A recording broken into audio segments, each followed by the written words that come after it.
Hi, welcome back to my channel. Today we'll be discussing The Lord's Bride by Pyoco Asahina. Now, before we get started, there will be spoilers, so if you don't want to be spoiled in this manga, go ahead and click off now. No worries, I'll catch you next time.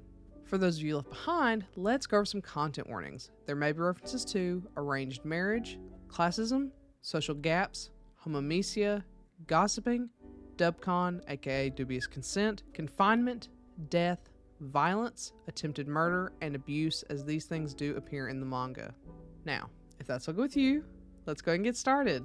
As always, let's start with synopsis. Shion is part of a powerful family, but as a branching cadet family with no blood ties to the main family, he gets all the ire from all the other branches, but without the power the main family has. The main reason for all of the ire?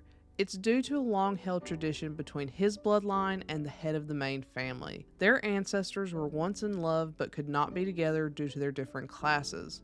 Unwilling to be without each other, the ancestors performed a bonding ceremony, rebelling against their families and solidifying their love for one another. Now that Ao, Shion's former childhood friend, has obtained the role of head of the main family, he fully intends to carry on the tradition of binding their two families together through this bonding ceremony. Unfortunately, this needless tradition has caused immense fury amongst all of the other family members, all of it directed towards Shion, who doesn't have the power Ao does to defend himself. Shion never wanted to go along with this stupid tradition, and as such, fully intends to escape as soon as he gets the chance. Ao, though, has no intention of letting Shion go. On the surface, it may seem that Ao is just going along with all of this for the sake of tradition, but there are much deeper reasons that even Shion can't fathom. First off, the art in this is okay. Everyone has the same face, which can make things confusing. Most of them have different shades of hair color and of course different hairstyles to help differentiate them all, but our main character Shion looks almost identical to the main antagonist Renee. Their hair is shaded the same, they both have short haircuts, and because of their identical faces, they are hard to discern just based on looks.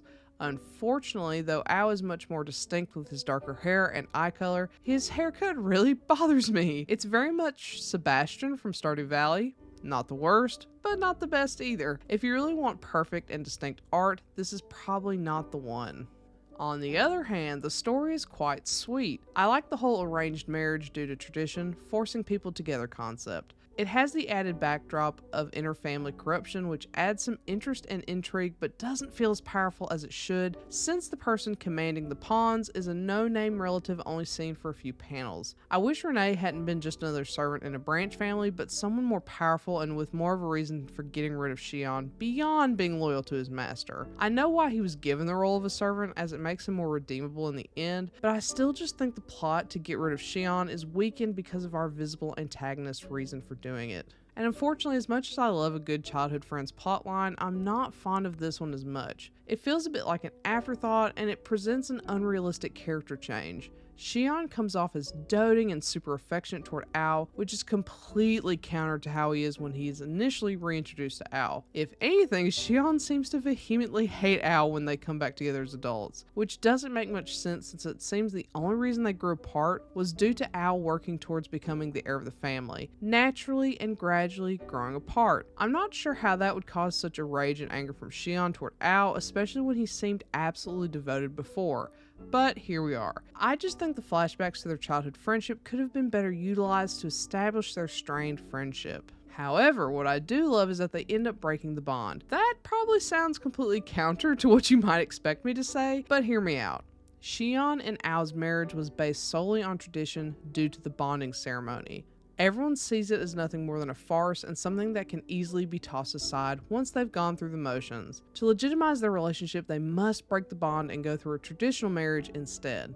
This not only shows the families that this is not just tradition, but also proves Ao's love for Shion to Shion. Shion can no longer assume Ao is only being with him due to the bonding ceremony, but because he genuinely loves him.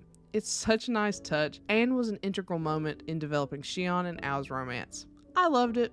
With all that being said, this is another fine BL manga. It's not a favorite by any means, especially since it's so short. It is a single volume work, so there's only so much content to be had. Still, it's a sweet time for what time we get. As always, I wish there had been more time to develop more characters and plot, but I'll take what I can get. If you just want something quick and sexy between some longer series, this isn't a bad one. So, have you read The Lord's Bride? If so, what do you think? Do you agree with my assessment? Do you not? Let me know and comment below. Otherwise, I'll catch you next time. Bye!